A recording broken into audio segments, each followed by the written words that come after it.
We are here in East Lansing where the famous Paul Bunyan Trophy will reside for another calendar year. I'm Geoff Preston. I'm Robert Bondy. MSU defeated their arch rival down the road in Ann Arbor.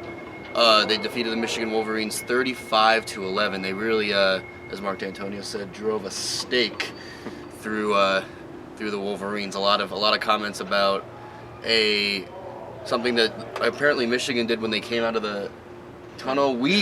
A lot of us in the media don't remember seeing it, but I guess a Michigan player stuck a stake in the ground, kind of signaling like, "You're done, Spartans," or something like that. I don't know, but MSU didn't like it. Mark D'Antonio was not exactly pleased with this. He wasn't pleased about it, and that's resulted in that last touchdown at the end of the game where they scored with, I believe, just under a minute to go. Which is not like Mark D'Antonio at all. It's not like him at all. They could have easily taken a knee, and that would have been the game, you know, and that would have been 28-11. Still, obviously, a very handling win. And like you said, style points have not been a big thing for D'Antonio in his past.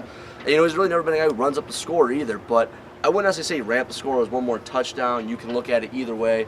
But definitely it was retaliation to what Michigan did before the game, whether it was with a stake, a spear, whatever it was. I don't necessarily think it was running up the score, but I do think it was more retaliation. Exactly. Like you said. And look, D'Antonio was very, very blunt with us in the press conference, which he has not been this season. This was kind of the pride comes before the fall moment. Yeah. I mean, obviously it's a little bit different because that kind of spurred the success that we're seeing now for MSU against Michigan. Yeah. But you could tell that there was something a little bit different when he stepped up to the podium. Yeah. And so here is Coach D'Antonio talking about the supposed stake that Michigan put in the ground at Spartan Stadium.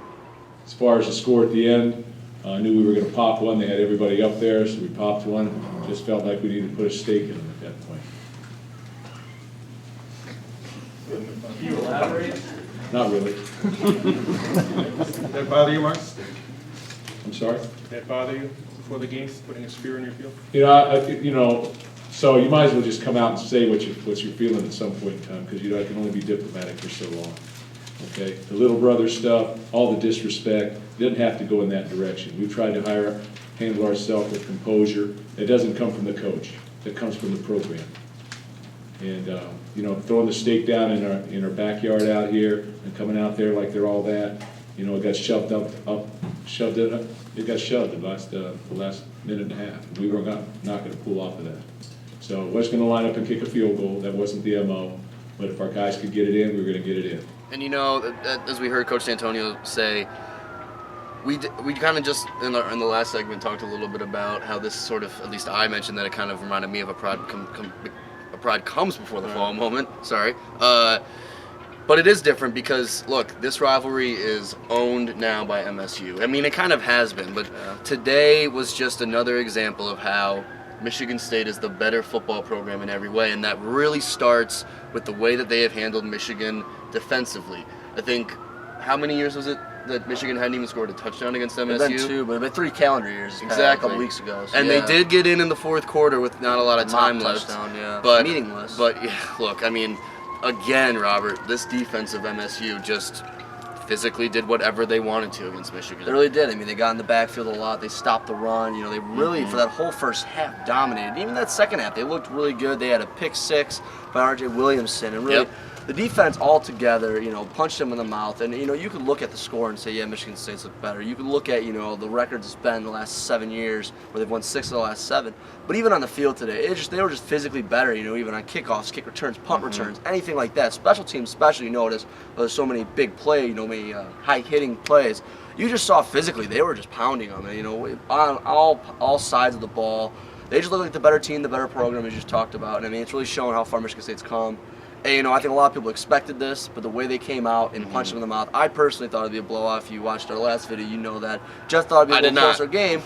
But, I mean, I think today was a statement in itself showing that this is what Michigan State's become, where in the past, Michigan, even though they're favored over Michigan, those games are a little tighter than they probably should be. Today, they pounded them in the face, and, it was 35-11, but it could have been worse. Missed field goal by Geiger in the first half, missed opportunities. This game really, it felt like every drive they had was made to Michigan territory. They really could have, it could have been the 40s. It could have been a lot worse than the score shows. I mean, look. Halftime, Michigan had -2 yards rushing. Exactly. So there was a stretch there where for 6 quarters, -50 rushing yards because of course, I'm sure no one needs to remind you about the -48 yards they had last year. They did get in the positives today, but they still didn't run the ball very well. And just overall, like you said, a physically dominating performance from MSU as they take the 6th game against Michigan in the last 7 years.